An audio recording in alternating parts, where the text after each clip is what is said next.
अस्सलाम वालेकुम जी, my name is doctor असरा इम्तियाज़।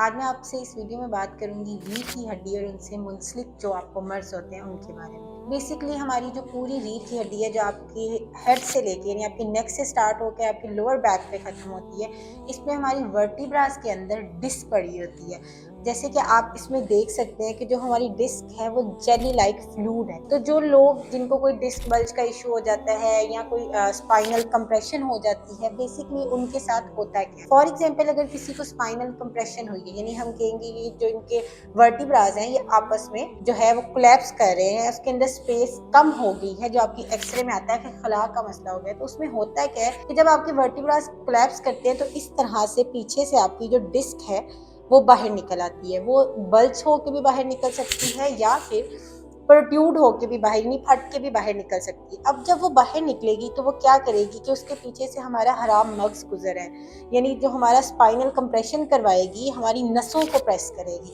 जिससे जो आपकी दर्द है वो रेडिएट करना शुरू हो जाती है।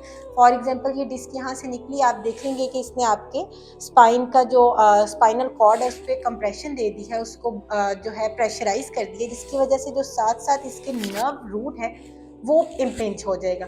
अब वो डिपेंड करता है कि आपकी किस लेवल पे डिस्क बल्ज है। फॉर एग्जांपल अगर आपकी सर्वाइकल के लेवल पे बल्ज होगा तो आप पेन है वो नेक से आपकी बाजुओं में जाएगी। कुछ लोगों को कमर से टांग में जाती है।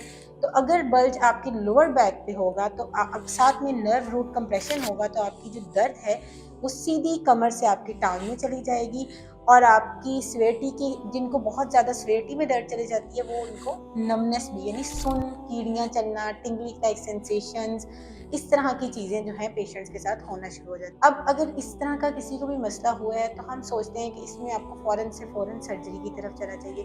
तो बिल्कुल भी सर्जरी इसका लास्ट ऑप्शन नहीं है। सर्जरी एक कॉम्प्लिकेटेड चीज़ होती है जिसमें रिस्की भी होती है। तो आप अब जो है एफडी अप्रूव्ड बहुत सी नॉन इन्वेसिव ट्रीटमेंट्स आ चुके हैं जिससे आप मोहरों के मसले से बगैर अद्वियात, इंजेक्शन, सर्जरी से निजात हासिल कर सकते हैं। अगर आप में से किसी को भी डॉक्टर ने कोई डायग्नोज किया है, कोई डिस्क बल्ज है, कोई प्रोट्रूजन है, स्पाइनल कंप्रेशन है या सो ऑन, तो आप दिए गए नंबर पर कांटेक्ट करके अपॉइंटमेंट ले सकते हैं, जहां हम विदाउट एनी सर्जरी और मेडिकेशंस मशीन्स के थ्रू इलाज करें। आप मेरी बाकी इलाज की वीडियोस देख सकते हैं।